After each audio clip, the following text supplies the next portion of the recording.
Welcome to my YouTube channel. मैं विकास कुशवाहा आज आपके सामने लेके आया हूँ नॉन कोऑपरेशन पार्ट।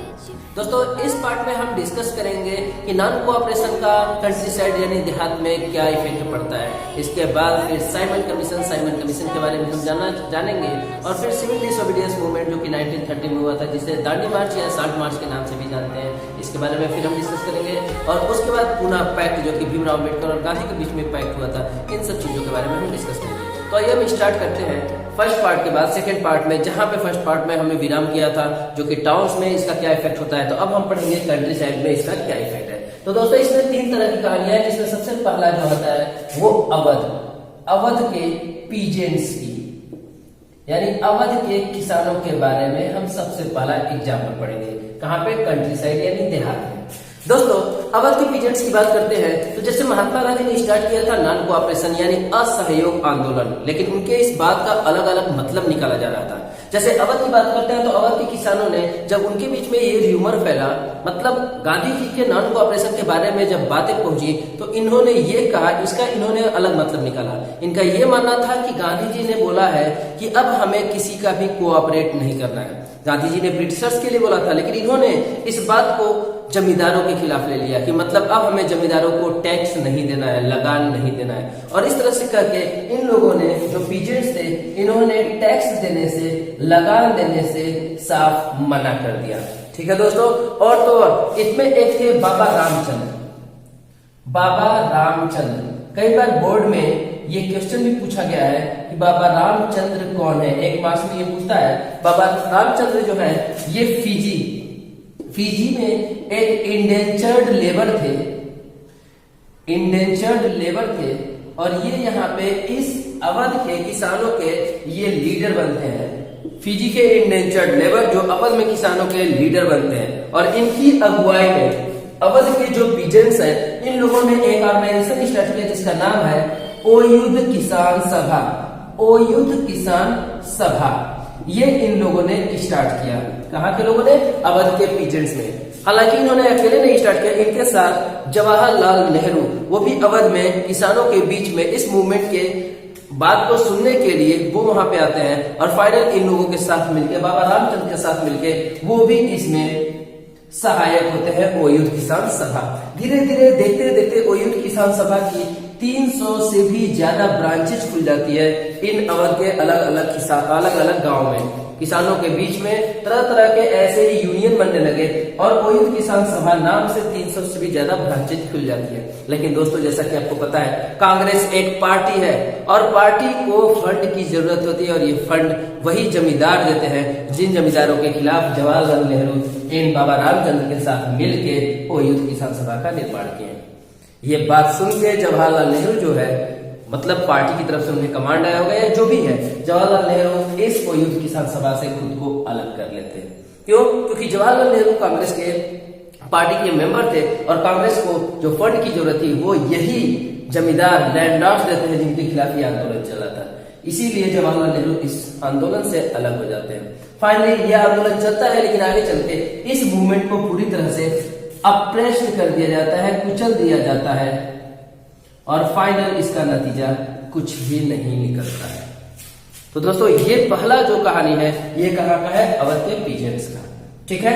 नेक्स्ट हम चर्चा करेंगे सेकंड जो है, इसमें हम बात करते हैं गुडेम हिल्स, जो कि आंध्र प्रदेश में। गुडेम हिल्स ये आंध्र प्रदेश में है।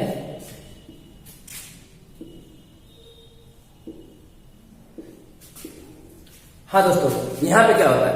यहां के फॉरेस्ट, जंगल में रहने वाले जो भी ट्राइबल्स हैं या ट्राइब्स हैं, आदिवासियों की जो प्रजातियां हैं, अंग्रेजों ने क्या किया कि इनके इस फॉरेस्ट को फॉरेस्ट लॉ के अंतर्गत, यानी जंगल के कानून के अंतर्गत ये बोला कि ये जो फॉरेस्ट है, ये जो जंगल है, ये गवर्नमेंट प्रॉपर्टी है। और ऐसा करके उन्होंने इस जंगल को खाली करने को बोला। ये आदिवासी, ये ट्राइब्स, इन लोगों का क्या था? इन लोगों का जीविका, इन लोगों का भोजन, इन लोगों का रहन सहन, इनका जो घर है, सब कुछ इन्हीं जंगलों पे आधारित था। अब इनको इन जंगल से माइग्रेट यानी छोड़ के जाने को बोला गया। ऐसे सिचुएशन में इन ट्राइबल्स की स्थिति बहुत ही दयनीय हो गई।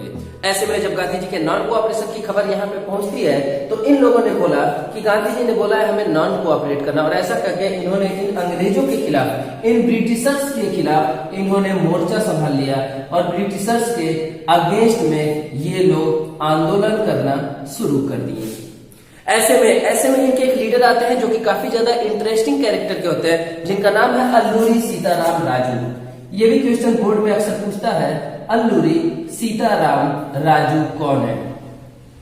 दोस्तों, अल्लूरी सीताराम राजू, इन्होंने अपने बारे में कुछ बातें कुछ भ्रांतियां लोगों के बीच में फैलाई थी कि मैं भगवान के द्वारा भेजा हुआ एक स्पेशल पर्सन हूं, एक भगवान का दूत हूं, मैं कभी मर नहीं सकता, मुझे कोई मार नहीं सकता। और ऐसा करके इन्होंने एक र्यूमर फैलाया था। वो र्यूमर काफी तेजी से इन आदिवासियों के बीच में, जो अनपढ़ है, पढ़े लिखे नहीं है, तो ऐसे लोगों के बीच में ये र्यूमर फैला और लोगों ने इसे क्या अपना नेता मान लिया। और इनके नेतृत्व में उन्हें लगा कि भगवान का दूत जब हमारे साथ है तो हमें फिर कौन हरा सकता है। और ऐसा करके उन्होंने अब ब्रिटिश के खिलाफ खुला मोर्चा संभाल लिया। ब्रिटिश जितने भी पुलिस स्टेशन से, इन सारे पुलिस स्टेशन पे अब इन लोगों ने हमला करना शुरू कर दिया। जो भी ब्रिटिश गवर्नमेंट बिल्डिंग थी, इन सारे बिल्डिंग पे भी इन लोगों ने हमला करना शुरू कर दिया। ऐसे में अंग्रेजों को ये बात नागवार गुजरती है और फाइनल उन लोगों ने क्या किया, अल्लूरी सीताराम राजू को अरेस्ट किया और इन्हें फांसी पर लटका दिया और अल्लूरी सीताराम राजू की डेथ हो गई। जैसा कि इन्होंने रिवर फैलाया था कि हमें कोई मार नहीं सकता, जो कि झूठी अफवाह थी, और ये वहीं पे मारे जाते हैं। और फाइनल इस जो ये आंदोलन मूवमेंट चल रहा था, इसको यहीं पे क्या कर दिया गया, सप्रेस्ड कर दिया गया, यानी इसे भी कुचल दिया गया, इसे भी खत्म कर दिया गया।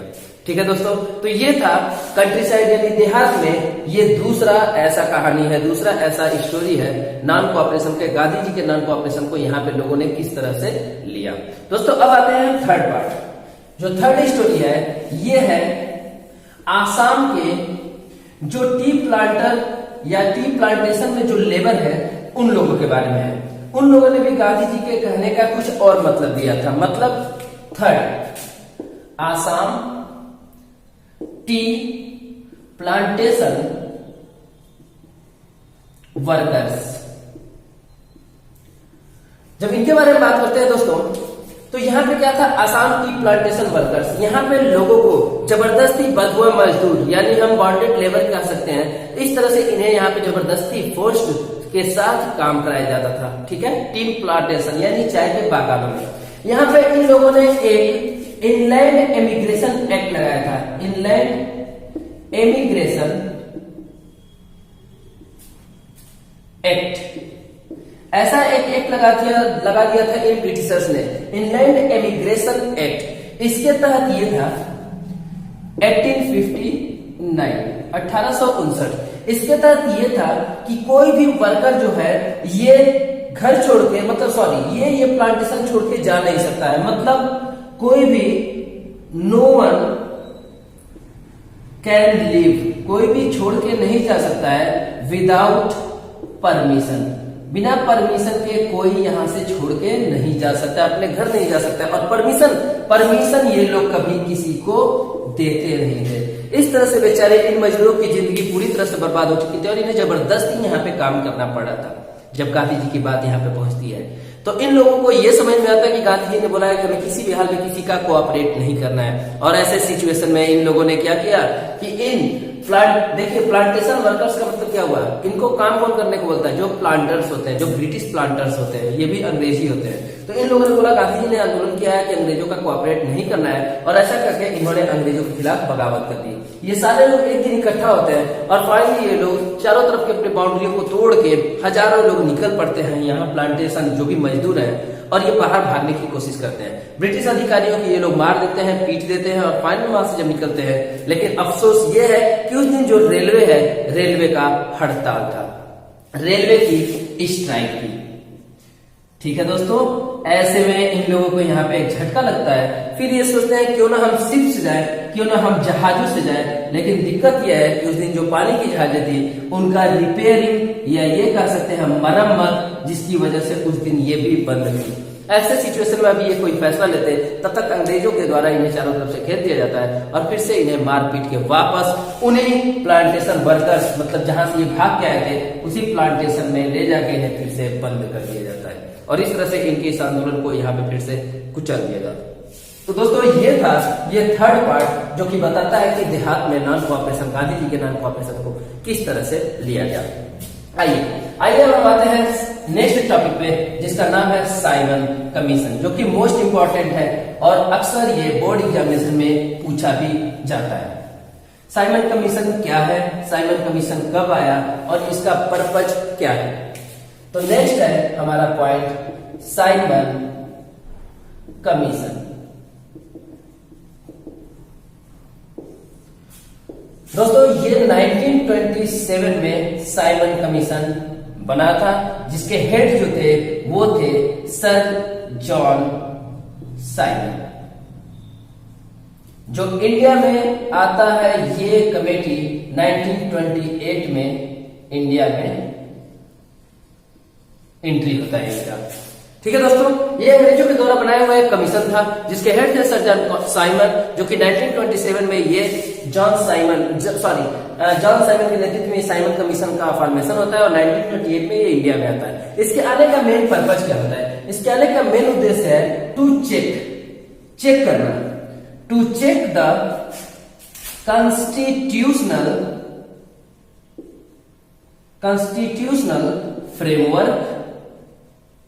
जो अंग्रेज जिस तरह से हमारे यहाँ अपने कॉन्स्टिट्यूशन के हिसाब से जैसे भी हमारे यहाँ वो लोग राज कर रहे थे उन सब चीजों के फ्रेमवर्क को जांच करना और साथ ही साथ यहाँ पे एडमिनिस्ट्रेशन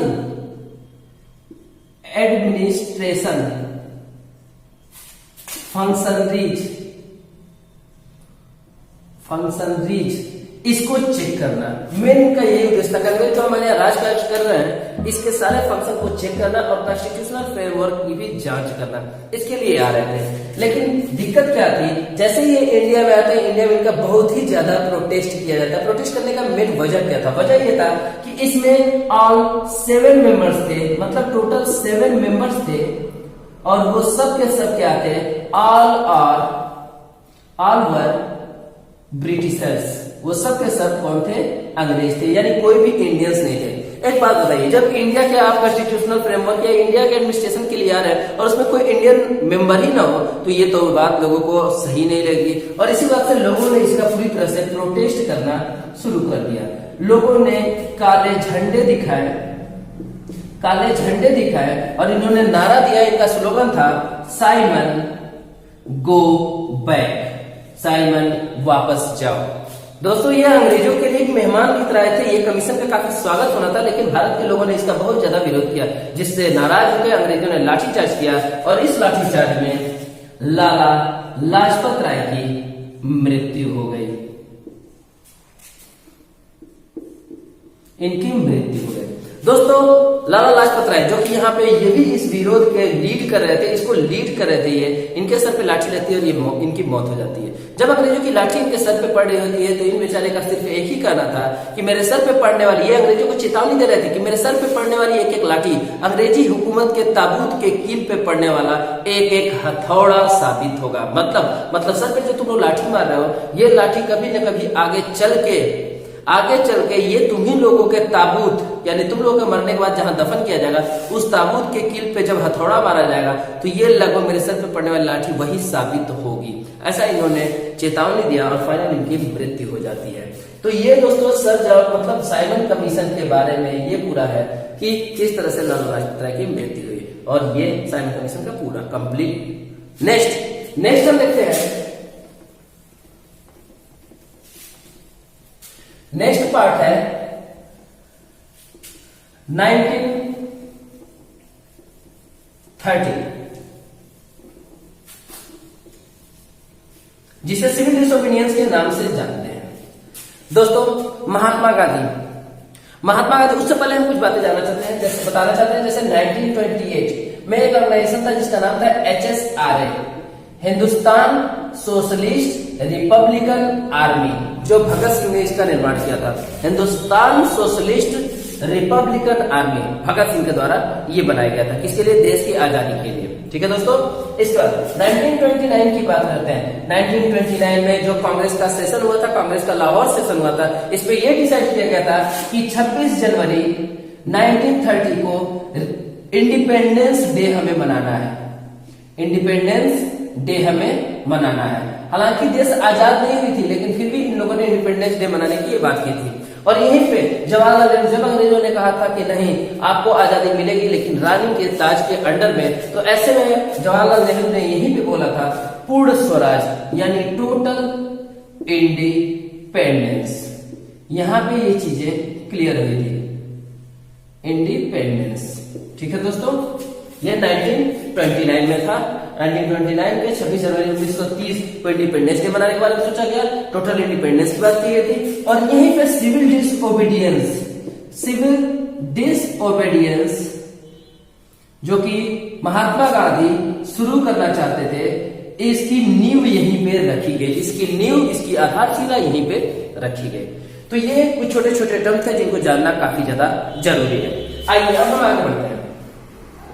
आगे आता है 1930 जो है वो है सिविल डिसओबीडियंस मूवमेंट। इसमें क्या क्या होता है दोस्तों? महात्मा गांधी अब एक ऐसे मूवमेंट की तलाश में थे, एक ऐसे आंदोलन की तलाश में थे जो कि हिंदू और मुस्लिम नहीं, जैसा नॉन कोऑपरेशन में हमने बताया कि हिंदू और मुस्लिम को इन्होंने यूनाइट किया था। ठीक है दोस्तों, लेकिन अब की बार ये गरीब चाहे अमीर कोई भी हो, सबको साथ लेके चलना चाहते थे। और इसके लिए एक ऐसी चीज की तलाश में थे जो गरीबों के घर और अमीरों के घर दोनों के घरों में यूज होता। और दोस्तों आपको ये पता ही होगा, वो चीज है साल्ट, नमक। नमक जो है चाहे गरीब हो चाहे वो अमीर हो, सबके घरों में ये यूज होता है। और इसी बात को लेकर गांधी जी ने एक साल्ट मार्च स्टार्ट किया। क्या स्टार्ट किया? Salt march. इस टॉपिक का नाम है सिविल डिसओबीडियंस मूवमेंट। ये कब हुआ था? ये था 1930 में। इसका और भी नाम है, इसे हम कह सकते हैं साल्ट मार्च, या फिर इसका एक और नाम है जिसे हम कह सकते हैं दांडी मार्च। दांडी मार्च। इसमें क्या था? गांधी जी ने नमक को अपना हथियार बनाया कि नमक जो है गरीबों और अमीरों सबके घरों में यूज होता है। उस समय एक्चुअली होता क्या था, अंग्रेजों ने एक साल्ट लॉ लगाया था। साल्ट लॉ मतलब नमक का कानून। इसके अनुसार यह था कि नमक साल्ट के प्रोड्यूस यानी मैन्युफैक्चर में अंग्रेजों का क्या था? मोनोपोली था। मोनोपोली का मतलब होता है एकाधिकार। ध्यान से सुनिए दोस्तों, प्रोड्यूस साल्ट यानी साल्ट को बनाने में अंग्रेजों का मोनोपोली था। मोनोपोली मतलब एकाधिकार, यानी जब भी बनाएंगे सिर्फ अंग्रेजी बनाएंगे, कोई और नहीं बनाएगा। अगर कोई और बनाता है तो उसे पनिशमेंट दिया जाएगा, उन्हें जेल भेजा जाएगा या फिर आगे और भी कार्यवाही किया जा सकता है। ऐसा अंग्रेजों का एकाधिकार था। और दूसरा, सिर्फ बनाएंगे तो अंग्रेज बनाएंगे और इसमें बहुत ज्यादा हाई टैक्स भी लेते थे, जिससे बेचारे इंडियंस की स्थिति बद से बदतर होती जा रही थी। लोग नाराज थे, लोगों के बीच में आक्रोश था। ऐसा सोच के महात्मा गांधी ने ये सिविल डिसोबीडियंस मूवमेंट स्टार्ट किया। सिविल डिसोबीडियंस मूवमेंट का मतलब होता है सविनय अवज्ञा आंदोलन, यानी सविनय विनय के साथ यानी इज्जत के साथ हाथ जोड़ के बोलिए कि मैं इस काम को नहीं करूंगा। अवज्ञा का मतलब आज्ञा का अवहेलना करना। ठीक है, तो गांधी जी ने क्या किया? इसके अंतर्गत फाइनल ये अपने साबरमती आश्रम से 240 मील की दूरी पे दांडी, जो कि एक कोस्टल इलाका है, कोस्टल प्लेस है दांडी, ठीक है, जो समुद्र के किनारे है, यहां पे गांधी जी यहां से 240 मील की दूरी 24 दिनों में तय करते हैं। इनके साथ कौन होता है?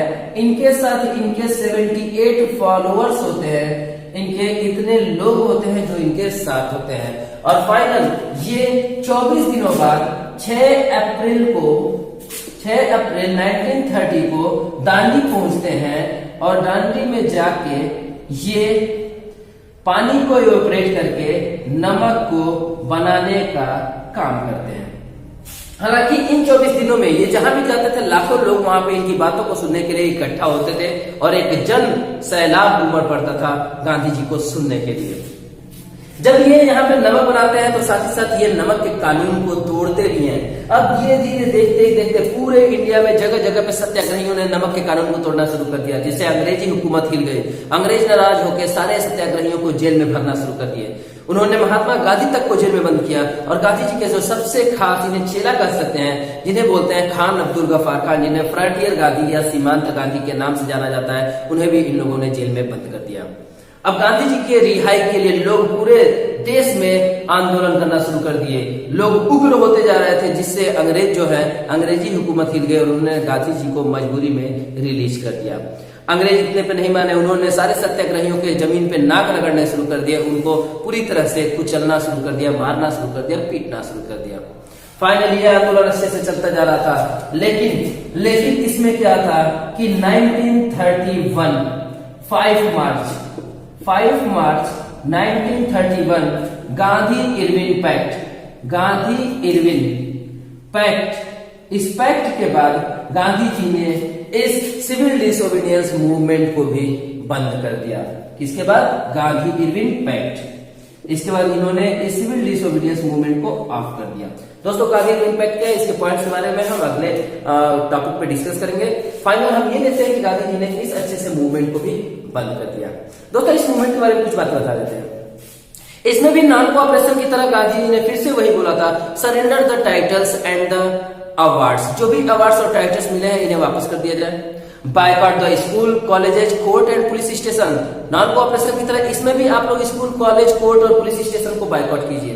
ठीक है, ऐसा स्टूडेंट ने किया, सबने किया। गांधी जी ने बोला boycott the foreign goods, Britishers goods, यानी इसमें इन्होंने क्या किया था, जो भी वहां से विदेशी कपड़े आते थे उनको फिर से चलाने के लिए बोला, फिर से विदेशी लिक्वर यानी शराब की दुकानों को बंद करने के लिए बोला। गांधी जी ने सब कुछ बोला। तो फिर दोस्तों, अंतर क्या है सिविल डिसोबीडियंस में और नॉन कोऑपरेशन में, ये जानना काफी ज्यादा इंपॉर्टेंट है आप लोगों के लिए। तो आइए बताते हैं, सिविल डिसोबीडियंस और नॉन कोऑपरेशन में अंतर यह है कि नॉन कोऑपरेशन में गांधी जी ने कहा था कि कोऑपरेट मत कीजिए, सहयोग मत कीजिए, बस इतना। लेकिन सिविल डिसोबीडियंस में गांधी जी ने कहा था कि कोऑपरेट मत कीजिए और साथ ही साथ अंग्रेजों के द्वारा बनाए हुए लॉज को ब्रेक भी कीजिए, यानी तोड़िए भी। कोऑपरेट इसमें मत कीजिए बस बोला गया था नॉन कोऑपरेशन में, और सिविल डिसोबीडियंस में भी यही है, कोऑपरेट मत कीजिए लेकिन प्लस साथ ही साथ कुछ और भी कीजिए। क्या? अंग्रेजों के द्वारा बनाए हुए नियम कानून को भी तोड़िए। और ऐसा उन्होंने खुद तोड़ा था, साल्ट लॉ, इसको तोड़ दे। ठीक है, ये दोनों में खास अंतर है। फाइनल और एक और बात, इसकी खास बात एक और है कि इस आंदोलन में महिलाओं ने कंधे से कंधा मिला के अपने घरों के जो भी कह सकते हैं दहलीज, उस दहलीज को पार करके महिलाएं भी गांधी जी के साथ आई थी इस आंदोलन के लिए। उनको काफी उम्मीद थी महात्मा गांधी के इस आंदोलन से, लेकिन नतीजा क्या निकला कि गांधी जी ने इसे ऑफ कर दिया। इससे लोग पूरी तरह से टूट गए, लोगों को ये बात हजम नहीं हुई। आखिर क्या था ये गांधी इरविन पैक्ट, आइए हम चर्चा करते हैं।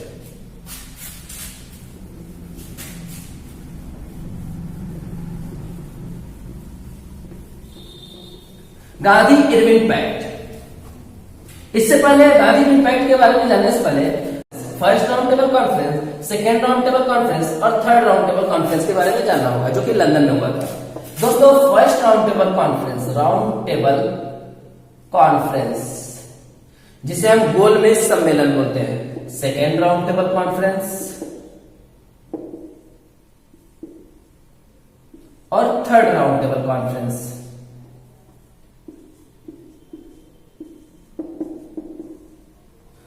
अगर हम बात करते हैं फर्स्ट राउंड टेबल कॉन्फ्रेंस जो है ये 1930 में हुआ था, जिसमें कांग्रेस और महात्मा गांधी इन लोगों ने पार्टिसिपेट किया। 1930 इसमें कांग्रेस, महात्मा गांधी इन लोगों ने पार्टिसिपेट नहीं किया था। गांधी इरविन पैक्ट जो हुआ था, लॉर्ड इरविन को यह बोला गया था कि आपको किसी भी तरह से कांग्रेस और गांधी को सेकेंड राउंड टेबल कॉन्फ्रेंस में इनवाइट करना है, इन्हें बुला के ले आना है। तो सेकेंड राउंड टेबल कॉन्फ्रेंस जो हुआ था 1931, इसमें महात्मा गांधी और कांग्रेस ने पार्टिसिपेट किया था। यहां पे गांधी जी के कुछ डिमांड्स थे जिसे पूरा नहीं किया गया। तो थर्ड राउंड टेबल कॉन्फ्रेंस जो कि 1932 में होता है, इसमें फिर से कांग्रेस और गांधी जी पार्टिसिपेट नहीं करते हैं। ठीक है दोस्तों, तो आइए जरा हम बात करते हैं गांधी इरविन पैक्ट के बारे में। गांधी इरविन पैक्ट जो है दोस्तों, ये होता है 5 मार्च 1931 को। लॉर्ड इरविन को ऐसा सलाह दिया जाता है, ऐसा उनको आदेश दिया जाता है कि गांधी को और कांग्रेस को सेकंड, जो कि फर्स्ट राउंड टेबल कॉन्फ्रेंस में लोग शामिल नहीं होते, तो सेकंड राउंड टेबल कॉन्फ्रेंस में इन्हें हर हाल में उन्हें बुला के लाना था। और ऐसा करके गांधी इरविन पैक्ट होता है जो 5 मार्च 1931 में होता है। इसमें इसके कुछ पॉइंट्स हैं। गांधी इरविन पैक्ट में लॉर्ड इरविन ने सबसे पहले गांधी जी को बोला था कि आप सिविल डिसोबीडियंस को ऑफ कर दीजिए, ये इनकी डिमांड थी। गांधी जी का ये कहना था कि जितने भी सत्याग्रही हैं उन सारे सत्याग्रहियों को आप रिलीज कर दीजिए। इन सब के अलावा गांधी के जो सीमांत गांधी के नाम से यानी फ्रंटियर गांधी के नाम से जो उनके खास चेले थे, जिन्हें बोलते हैं खान अब्दुल गफ्फार खान, इनको भी रिलीज कर दीजिए, इनको भी रिलीज कर दिया गया। यहाँ पे और पॉइंट्स क्या था कि गांधी को सेकेंड राउंड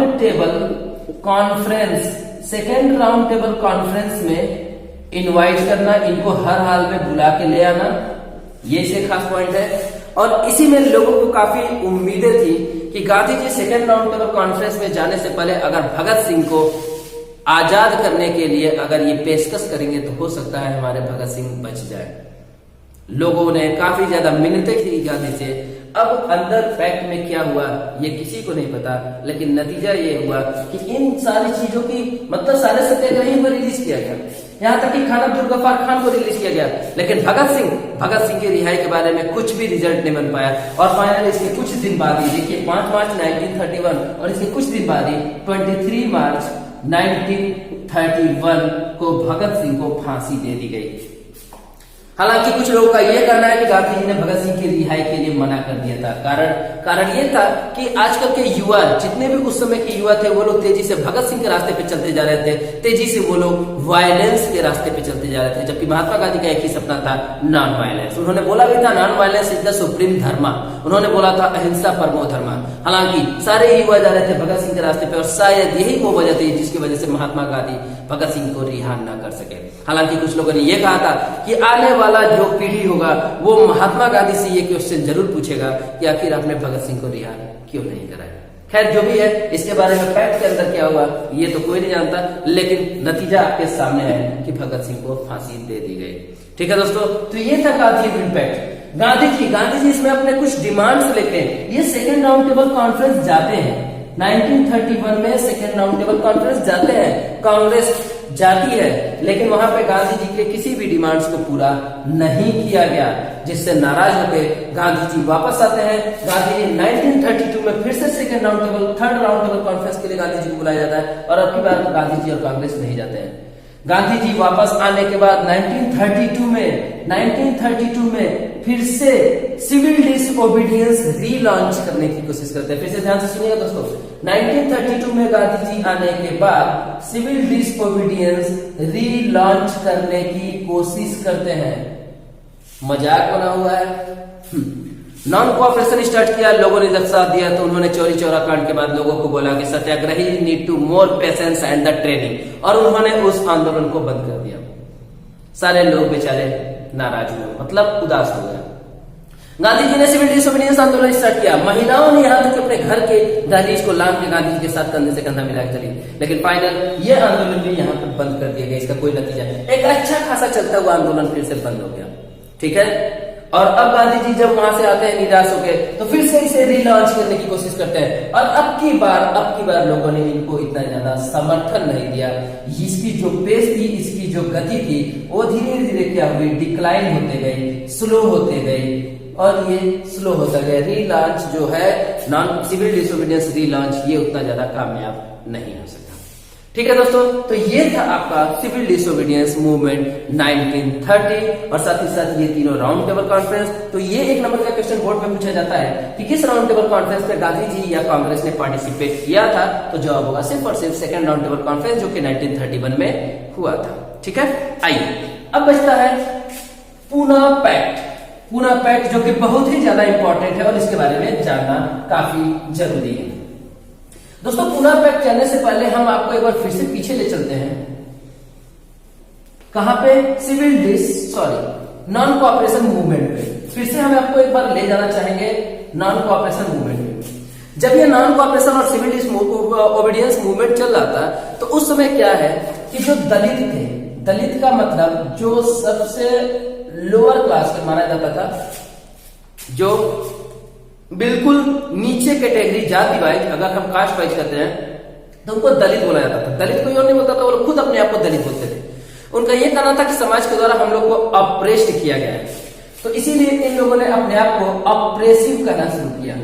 अप्रेसिव का मतलब होता है दलित, ये अपने आप को दलित बोलते थे, ठीक है। तो जब गांधी जी हिंदू मुस्लिम को साथ लेकर सिविल नॉन कोऑपरेशन स्टार्ट किए, जब गांधी जी गरीब और अमीरों को साथ लेकर सिविल डिसओबीडियंस मूवमेंट स्टार्ट किए, तो उस समय इन दलितों की भूमिका काफी इंपॉर्टेंट थी। हालांकि गांधी जी ने जब इनको साथ में लेकर इस मूवमेंट को आगे बढ़ाने की सोचा, तो काफी जो अपर कास्ट वाले थे इन लोगों ने विरोध जताया। तो ऐसे में गांधी जी ने कहा कि नहीं, ये दलित नहीं है, बल्कि ये तो हरिजन है। ये क्या है? हरिजन, यानी ये लोग भगवान के लोग हैं, भगवान के बेटे हैं, सन ऑफ द गॉड। और ऐसा करके गांधी जी ने खुद झाड़ू उठाया, खुद सड़क की और नालों की सफाई की और इन लोगों को अपने साथ मिला के यह आंदोलन में कूद पड़े। गांधी जी ने इन लोगों की भलाई के लिए, मतलब इन लोगों के उत्थान के लिए सारे लोगों से अपील किया कि कोई भी दलित नहीं है, भगवान ने सबको बराबर बनाया है, सबको इक्वल लॉ, सबके लिए इक्वल लॉ होना चाहिए, सबको इक्वल राइट होना चाहिए। और ऐसा करके गांधी जी ने एक अपना पुस्तक, अपनी खुद की, मतलब खुद का इन्होंने एक पुस्तक जो है, यानी बुक कर सकते हैं, इन्होंने लॉन्च किया, जिसका नाम है, एक पत्रिका है जिसका नाम है हरिजन। दोस्तों गांधी जी ने एक और पत्रिका इन्होंने लॉन्च किया था जिसका नाम है यंग इंडिया। तो ये भी एक नंबर में बोर्ड में पूछ सकता है कि हरिजन किसने लिखा या फिर यंग इंडिया किसने लिखा, तो आपका जवाब होना चाहिए महात्मा गांधी। और ऐसा करके गांधी जी ने इन लोगों को अपने साथ लेके इस आंदोलन में कूद पड़े। तो बात यह होती है पूना पैक्ट की। होता क्या है कि इन दलितों के कुछ नेता थे, यानी इन अप्रेसिव क्लास के कुछ जो लीडर्स थे, इनके मन में एक शंका आई। इन लीडर्स का यह कहना था कि अगर हमारा देश, आज तो हम लोग सारे दलित लोग गांधी जी के साथ कंधे से कंधा मिला के आजादी की लड़ाई के लिए चल रहे हैं, लेकिन कल को क्या पता जब देश आजाद होगा तो कहीं फिर से हमारे दलितों को क्या सारे अधिकारों से वंचित न कर दिया जाए। बिल्कुल सही था। उन्होंने कहा कल को देश आजाद हो तो क्या पता हम दलितों को फिर से एक्सप्लॉयटेशन न किया जाए, हमारे राइट्स को एक्सप्लॉयट न किया जाए। और ऐसा करके उन्होंने इस बात की श्योरिटी मांगी कि आज तो हम साथ में आपके लड़ाई लड़ रहे हैं, लेकिन कल को हमें बराबर अधिकार मिलेगा कि नहीं, इस बात के लिए इन्होंने श्योरिटी मांगी। और ऐसे ही एक दलित नेता थे जो काफी ज्यादा फेमस थे, जिनका नाम है भीमराव अंबेडकर। इन्होंने दलितों की भलाई के लिए, दलितों के इंटरेस्ट के लिए इनके लिए सेपरेट इलेक्टोरेट की मांग की। सेपरेट इलेक्टोरेट, अब ये क्या है, ऐसा इन्होंने क्यों किया, आइए समझते हैं। देखिए दोस्तों, ये मानना था कि पार्लियामेंट में जो बैठेगा, नियम कानून कभी भी किसी की भलाई के लिए बनेगा तो कौन बनाएगा? जो पार्लियामेंट में बैठेगा। पार्लियामेंट में नियम कानून बनता है और पार्लियामेंट में जो बैठेगा वो सिर्फ अपने लोगों के लिए नियम बनाएगा। चूंकि दलितों की संख्या बड़ी कम है तो ये कभी पार्लियामेंट में बैठ नहीं पाएंगे, और कभी बैठ नहीं पाएंगे तो फिर इनकी भलाई के लिए कभी कोई नियम कानून बनेगा ही नहीं।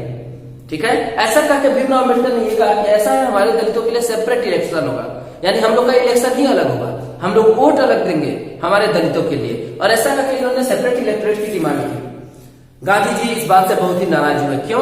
क्योंकि गांधी जी जो है देश को यूनाइट करना चाहते थे, और यहाँ भीमराव अम्बेडकर जो है हिंदू में ही अपर कास्ट और लोअर कास्ट, यानी कि भीमराव अम्बेडकर का कहना सही था दलितों के लिए, लेकिन गांधी जी को ये बात बुरी लगी कि भाई कहां से आप क्यों सेपरेट इलेक्टोरेट कर रहे हैं, इसके थ्रू आप देश में लोगों को फिर से बांटने का काम कर रहे हैं।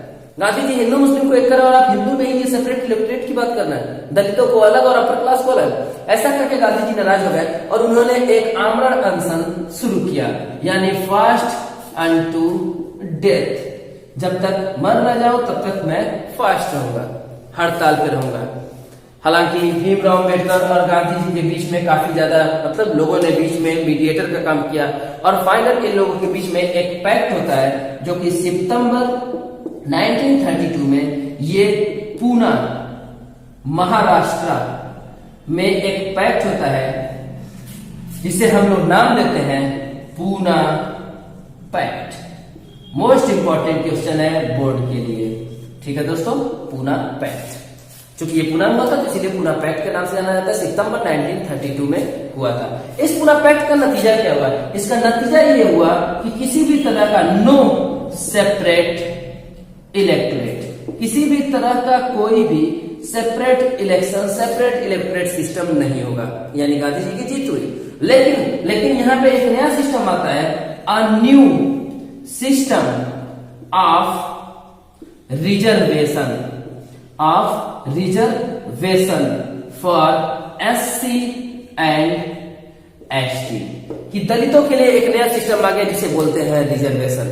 मतलब अब जब भी इलेक्शन की बात आती है तो उस इलेक्शन में इन दलितों का एक सेपरेट कुछ सीट होंगे, वो रिजर्व होंगे, यानी वहां से इलेक्शन सेम होगा, सबके लिए कॉमन वही जनरल इलेक्शन होगा, लेकिन यहाँ पे दलितों के कुछ सीट जो है वो रिजर्व कर दिए जाएंगे। जैसा कि आप देख सकते हैं आज के समय में अगर हम लोकसभा पार्लियामेंट चैप्टर हमने यूट्यूब पे ऑलरेडी सेंड कर दिया है, मतलब ऑलरेडी हम लोग यूट्यूब पे पोस्ट कर चुके हैं। उस पार्लियामेंट में अगर आप देखते हैं तो क्या पाते हैं कि इस लोकसभा में टोटल 545 सीट होता है, जिसमें से 543 जो है ये लोकसभा का इलेक्शन होता है जो हम लोग वोट देते हैं, और 2 सीट जो है वो एंग्लो इंडियन यानी अंग भारतीय लोग उसमें हमेशा चुने जाते थे, जिस सीट को अब खत्म कर दिया गया है।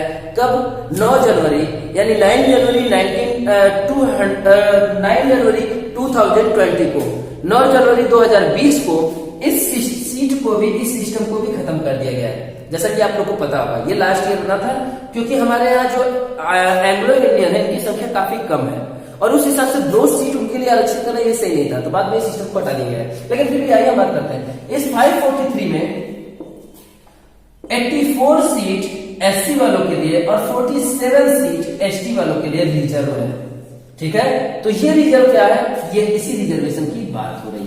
ठीक है दोस्तों, तो इसी टॉपिक को हम लोग बोलते हैं पूना पैक्ट, जो कि बोर्ड एग्जामिनेशन के लिए और कॉम्पिटिटिव एग्जामिनेशन के लिए भी काफी ज्यादा इंपॉर्टेंट है।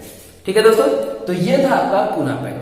अब देश की आजादी की बात चली जा रही थी, बाद में सुभाष चंद्र बोस भी मोर्चा संभाल लेते हैं, और फाइनल लास्ट में जो महात्मा गांधी के द्वारा की गई एक आंदोलन थी जिसे हम बोलते हैं, वो था 1942 में quit India movement, quit India movement यानी भारत छोड़ो आंदोलन। ठीक है दोस्तों, ये चूंकि क्लास 8th के सिलेबस में ऑलरेडी आप लोग पढ़ चुके होंगे, ये 10th के सिलेबस में नहीं है, लेकिन फिर भी मैं इसके बारे में थोड़ा सा बताना चाहूंगा। इस क्विट इंडिया मूवमेंट में महात्मा गांधी और उनके साथ सारे कांग्रेस के जितने भी मेंबर थे, इन लोगों का सीधा सीधा एक ही बात करना था कि अब जितनी जल्दी हो सके इमीडिएटली जो पावर है वो ब्रिटिश क्राउन से ट्रांसफर कर दिया जाए, किसमें? इंडियंस को। यानी अब पावर ब्रिटिश क्राउन के हाथों में ना हो, जल्दी से जल्दी उसे इंडियंस को सौंप दिया जाए, और साथ ही साथ इमीडिएटली लीव द इंडिया। अंग्रेजों से इन लोगों ने गुहार किया कि अब जल्दी से जल्दी इमीडिएटली, ये वर्ड काफी इंपॉर्टेंट है, इमीडिएटली लीव इंडिया, भारत छोड़ दो, सारा जो भी पावर है वो ब्रिटिश क्राउन से तुरंत ट्रांसफर कर दो इंडियंस को और भारत को छोड़ दो। तो फाइनल इसे बोलते हैं 1942 क्विट इंडिया मूवमेंट, और इसमें महात्मा गांधी का एक फेमस नारा है, फेमस स्लोगन है जिसे आप जानते हैं, डू और डाई, डू और डाई, जो आज भी लोग अक्सर बोलते हैं, करो या मरो। ठीक है दोस्तों, तो बस यहीं पे ये नेशनलिज्म इन इंडिया पार्ट 2, या हम कह सकते हैं ये पूरा चैप्टर यहीं पे समाप्त होता है। तो कैसी लगी आपको ये वीडियो? उम्मीद है कि आपको ये वीडियो पूरी तरह से पसंद आया होगा। आप लोग अपने कमेंट में जरूर लिखें कि आपको ये वीडियो कैसी लगी। ठीक है दोस्तों, एक बार फिर से मैं आप लोग से अपील करता हूं, जिन लोगों ने मेरे चैनल को सब्सक्राइब नहीं किया है वो प्लीज सब्सक्राइब करें, सामने बेल आइकन दबाएं, ताकि आगे आने वाले कोई भी चैप्टर हो उसका आपको नोटिफिकेशन मिलता रहे। साथ ही साथ मेरे चैनल को लाइक कीजिए और अपने दोस्तों में, अपने फैमिली में, अपने रिलेशन में, हर जगह पे इसे ज्यादा से ज्यादा शेयर कीजिए। Thank you so much.